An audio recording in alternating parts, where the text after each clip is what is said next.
Hello दोस्तों, कैसे हैं आप? स्वागत है आपका चैनल द ट्रैवल बुक में। जैसा कि आप देख रहे हैं, आज हम मौजूद हैं द्वारका नगरी में। चलिए हम जानते हैं द्वारका की कहानी तीरथ पुरोहित जी की जुबानी। वैसे तो आपने तीरथ पुरोहित जी को एपिक तथा डिस्कवरी जैसे चैनल्स पर पहले भी देखा होगा, लेकिन आज हम जानेंगे डिटेल में द्वारका नगरी को, जो पहले आपने आज से पहले कभी भी किसी भी चैनल पर इतनी डिटेल में और सटीक तरीके से नहीं समझा होगा। जय द्वारकाधीश। जय द्वारकाधीश। मैं परेश पाडिया हूँ। द्वारकाधीश देवालय में, द्वारकाधीश मंदिर में तीर्थ पुरोहित हूँ। द्वारिका 4 धाम, उसमें से एक धाम है। द्वारिका सप्तपुरी में से एक पुरी है। 4 धाम में एक रामेश्वर है, जगन्नाथ है, बद्रीनाथ है और द्वारकानाथ है। सप्तपुरी में अयोध्या है, मथुरा है, माया हरिद्वार, काशी बनारस, कांचीपुरी, उज्जैन को अवंतिकापुरी और मोक्षपुरी द्वारका। यानी द्वारकाधीश के दर्शन मात्र से आने वाले यात्रियों का एक धाम और एक पुरी यहाँ पे परिपूर्ण होता है। मेरे पीछे भव्य द्वारका, दिव्य द्वारका और विशाल द्वारका आप दर्शन कर रहे हैं। लेकिन मैं कुछ आगे बताऊं द्वारकाधीश के बारे में, मंदिर के बारे में, द्वारका के बारे में छोटी सी बात बताना चाहूंगा।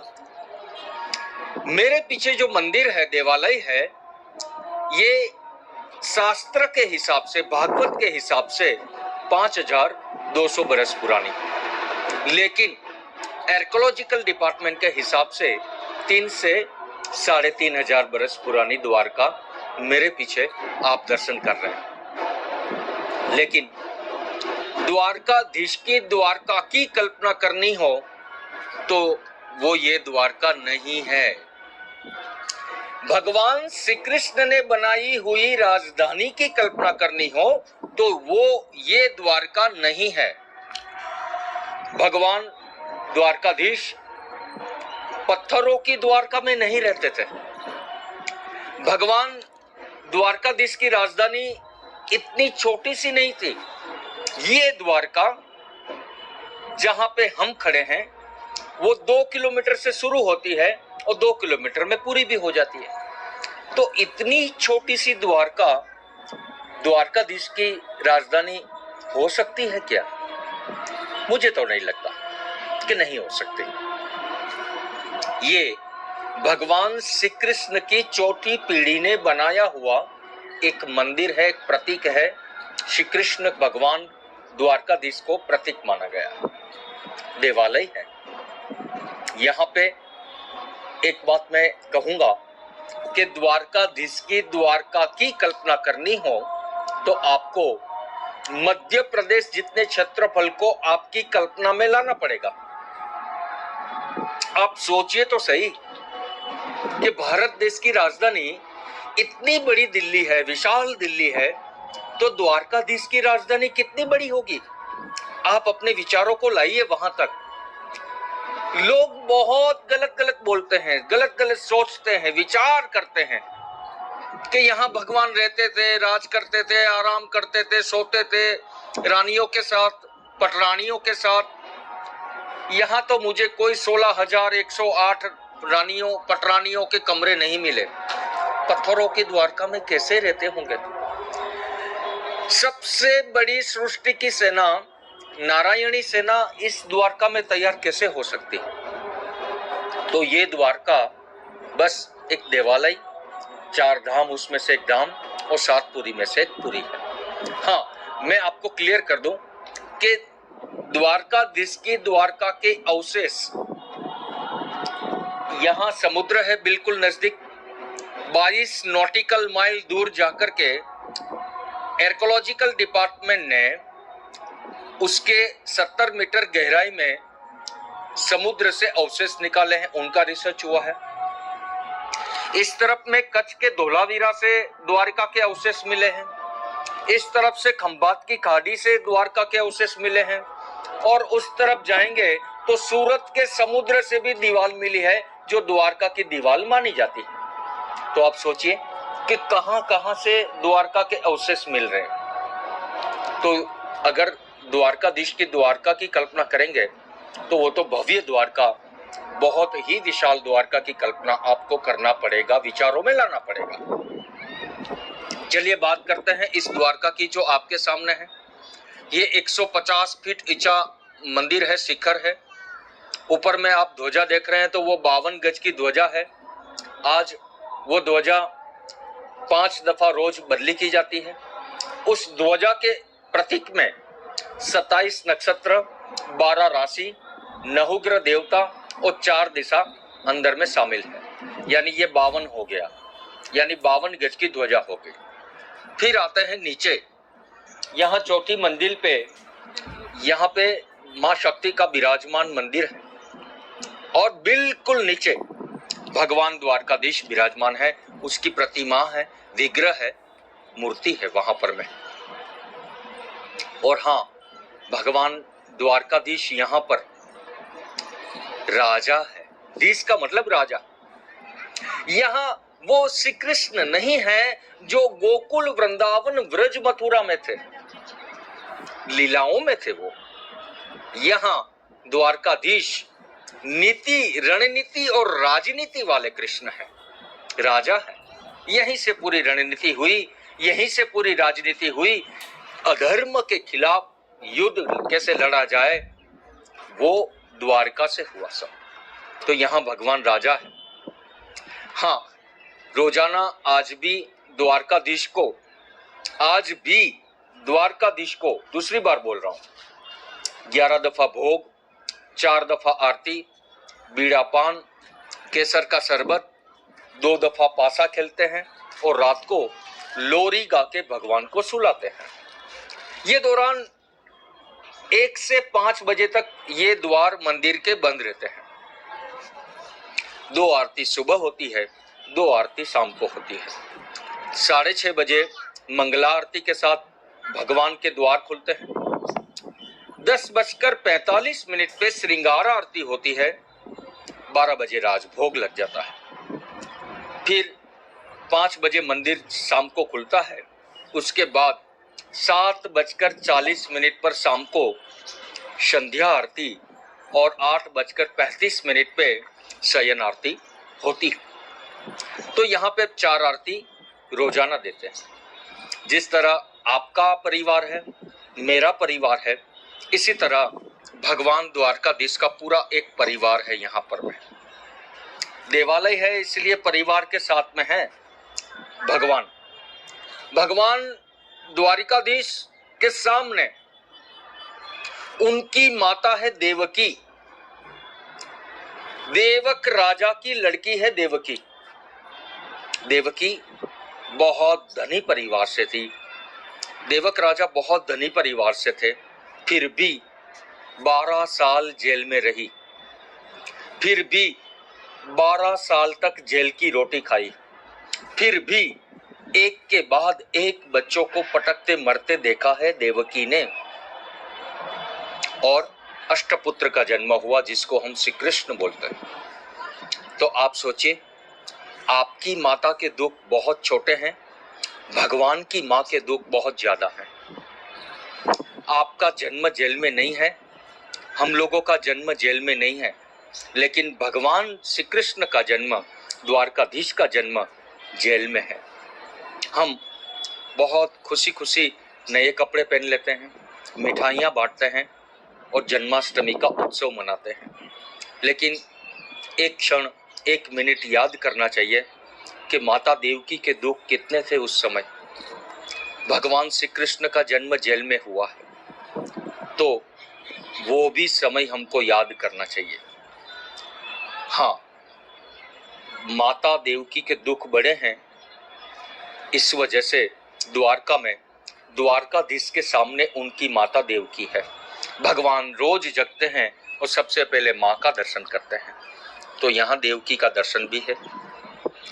पीछे मर्यादा है, लाज है, शर्म है, इसलिए रानीवास, पटरानियों का वास पीछे की तरफ। वैसे अगर देखा जाए तो भगवान श्री कृष्ण की 8 पत्नी हैं। सत्यभामा, जाम्बुवंती, कालिंदी, मित्रवंदा, नागनिजट, भद्रा, लक्ष्मणा और सबसे बड़ी है माता रुक्मिणी। ये 8 पत्नी है। लेकिन हमारे पास इस देवालय में 2 पत्नी का मंदिर है, एक सत्यभामा और जाम्बुवंती। यहाँ से 1.5 किलोमीटर दूर माता रुक्मिणी का मंदिर है।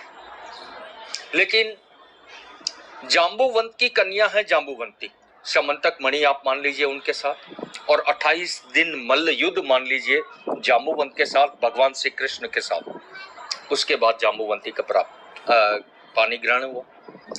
उसके बाद राधा जी का दर्शन, लक्ष्मी नारायण का दर्शन, उत्सव मूर्ति गोपाल कृष्ण का दर्शन और माता सरस्वती और माता लक्ष्मी का दर्शन। सर दाऊ जी महाराज की ये भूमि थी। द्वारका जब नहीं बनी थी, ये नहीं जो भगवान श्री कृष्ण ने बनाई हुई द्वारका, सुवर्णमय द्वारका, सोने की द्वारका। गोकुल, वृंदावन, व्रज, मथुरा छोड़ने के बाद भगवान श्री कृष्ण को सबसे पहली समस्या हुई कि मेरे पास इतनी बड़ी भूमि नहीं है, मैं कैसे अपनी राजधानी को बनाऊंगा, कैसे द्वारकाधीश बनूंगा। जो ये भूमि थी वो दाऊ जी को, बलराम जी को शादी के बाद दान में मिली थी। बलराम जी की शादी रेवती से हुई है और रेवत राजा ने शादी के बाद में ये भूमि दान में दिया था। बहुत कम पड़ गई, द्वारकाधीश नहीं बन सकते थे, द्वारका राजधानी नहीं हो सकती थी। फिर श्री कृष्ण भगवान ने समुद्र राज से, समुद्र देव से प्रार्थना करके मदद मांगी है। समुद्र देव का मतलब है लक्ष्मी जी के पिता, कि आप ही हमारी मदद कर सकते हैं, कुछ तो दे दो आप, हम अपनी राजधानी का निर्माण करेंगे, द्वारकाधीश बनेंगे। समुद्र देव ने कहा हम 12 योजन भूमि आपको देंगे, लेकिन हमारी शर्त है कि हम जितना दें उतना समय से मुझे लौटाना पड़ेगा, वापस करना पड़ेगा मुझे। यानी 12 योजन भूमि समुद्र देव ने भगवान श्री कृष्ण को दी। 12 योजन भूमि वो और दाऊ जी की भूमि ये, दोनों को मिलाकर फिर ये श्री कृष्ण में से बने द्वारकाधीश। अब ये राजा बने। जो कोई भेंट मुलाकात के लिए आया वो सब यही तो आए। मैं सारों को नाम नहीं लूंगा, लेकिन उसमें अर्जुन और दुर्योधन भी थे। कुरुक्षेत्र बाद में जाएंगे, युद्ध बाद में करेंगे, लेकिन सबसे पहले द्वारका में द्वारकाधीश से मिलेंगे। लेकिन द्वारकाधीश ने ऐसा नहीं कहा दुर्योधन को कि तुम कपटी हो, अधर्मी हो, दुष्ट हो, मेरे पास कुछ नहीं है तुमको देने के लिए। उल्टा उनको पहले कहा कि आपको क्या चाहिए। एक तरफ तो मेरी नारायणी सेना है और एक तरफ में मैं हूं, लेकिन निहत्ता हूं, शस्त्र नहीं उठाऊंगा, रथ चलाऊंगा, मैं तो सारथी हूं, मैं युद्ध नहीं करूंगा। दुर्योधन को लगा मुझे तो जो अभी मेरे साथ आए वो युद्ध करे, जो युद्ध नहीं करने वाला हो वो उसकी जरूरत मुझे नहीं है, आप तो मुझे नारायणी सेना दे दो। यानी इतनी विशाल सेना को देख करके दुर्योधन ने भगवान को अपने साथ रखने के लिए मना कर दिया। अर्जुन के साथ में चले द्वारकाधीश और दुर्योधन के साथ में नारायणी सेना। हुआ ये कि जब कुरुक्षेत्र का युद्ध पूरा हुआ, 100 पुत्रों की लाश पड़ी है। अकेली गांधारी समझ गई दुर्योधन की माता कि ये युद्ध जो है वो कौरवों पांडवों के बीच में नहीं हुआ, ये युद्ध जो है वो श्री कृष्ण की सेना और श्री कृष्ण के बीच में हुआ। ये स्वाभाविक है कि एक तरफ श्री कृष्ण की सेना है और एक तरफ में कृष्ण है, तो श्री कृष्ण के बीच में मेरे 100 पुत्रों का नाश हो गया, यानी मेरे वंश का नाश करने वाले ये द्वारकाधीश हैं। तो मैं भी श्राप देती हूं कि आपका भी वंश नाश हो। नंबर 1 यानी गांधारी का श्राप श्री कृष्ण को लगा। और नंबर 2, यहां से सोमनाथ करीबन 250 किलोमीटर है और सोमनाथ के पास में पड़ता है भालका तीर्थ। जहां पे भगवान अंत समय में पेड़ के नीचे समाधिवश बैठे थे और भगवान द्वारकाधीश के श्री चरण कमल में चमकते हुए पद्म को जरा नाम के शिकारी ने हिरण की आंख समझकर, जानवर समझ करके तीर छोड़ा और भगवान के श्री चरण कमलों में तीर लगा। छोटी सी बात आपको बता दें कि वो जो तीर चलाने वाला था वो शिकारी जरा था, लेकिन यही जरा शिकारी त्रेता युग में सुग्रीव का भाई बाली था, क्योंकि बाली ने प्रश्न खड़ा किया था राजा राम से त्रेता युग में कि आप तो मर्यादा पुरुषोत्तम हो, राजा राम हो, फिर भी आपने मुझे छल से, कपट से और छुप करके क्यों मारा। समझ गए राजा राम कि मेरे से चूक हो गई। बाली को वचन दिया राजा राम ने कि आप द्वापर अंत में आओ, जरा बनो, शिकारी बनो और आपके हाथों से निकला तीर मेरे चरणों में लगे और मैं मेरी लीला समाप्त करूं। भगवान को तीर लगते ही भगवान ने अपनी सुवर्णमय द्वारिका समुद्र देव को वापस लौटाई है, डुबोई नहीं है। कंफ्यूज मत होइएगा। लोग बोलते हैं डुबो दी, डूब गई, ऐसा बोलते हैं। नहीं, डुबाई नहीं है, वापस कंडीशन में थे, शर्त पे थे भगवान, इसलिए वो द्वारिका समुद्र देव को वापस कर दी। इसलिए मैं बोल रहा था कि द्वारकाधीश की द्वारका की कल्पना करेंगे तो वो द्वारका ये बिल्कुल नहीं है। ये एक देवालय है। 80% द्वारकाधीश की द्वारका आज समुद्र के अंदर में है। तब जाकर के भगवान की चौथी पीढ़ी ने बनाया है ये मंदिर। भगवान के पुत्र हैं प्रद्युम्न, प्रद्युम्न के पुत्र हैं अनिरुद्ध और अनिरुद्ध के पुत्र वज्रनाभ ने इसका निर्माण करा है। लेकिन मैं आपको ये बोलूं कि ये 5000 बरस पुराना पत्थर है, तो उसमें मैं भी थोड़ा सा आपको सही उत्तर इसलिए नहीं दे पा रहा हूं कि इस 5000 सालों में हम लोग बहुत दफा गुलाम बन गए। जैसे सोमनाथ के ऊपर में गजनी ने 16 दफा 17 दफा लूट किया, वहां पे मारकाट की लूटा है मंदिर को। तो यहाँ भी सिराजुद्दौला, मोहम्मद बेगड़ो वगैरह आए हैं, इनको यहाँ पर मैं नष्ट किया, चढ़ाई की है, लेकिन हमारे राजा रजवाड़ाओं ने इसको ठीक भी किया है। तो इस तरह से देखा जाए तो ये मंदिर भगवान द्वारकाधीश का सुशोभित हो रहा है। इस जगह हम खड़े हैं वो शारदा मठ है। 4 धाम के अंदर में 4 मठ का निर्माण है। यहाँ द्वारिका में शारदा मठ, साउथ में जाएंगे श्रृंगेरी मठ, बद्री विशाल उत्तर में जाएंगे तो जोशी मठ और जगन्नाथ पूर्व में गोवर्धन मठ। ऐसे 4 धाम में वैदिक सनातन धर्म के प्रचार प्रसार के लिए आद्य गुरु शंकराचार्य महाराज ने चारों मठों का निर्माण किया है। तो भगवान का पूरा परिवार चारों तरफ परिसर में है और भगवान बीच में विराजमान है। वो द्वारकाधीश की द्वारका यहाँ पे विराजमान है। जय द्वारकाधीश।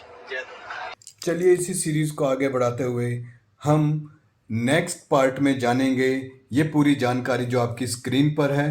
इससे पहले कि आपसे विदा लें और नेक्स्ट पार्ट में जुड़ें, आप प्लीज़ अपना बहुत ख्याल रखिएगा और सब्सक्राइब और लाइक कीजिएगा मेरे इस चैनल द ट्रैवल बुक को।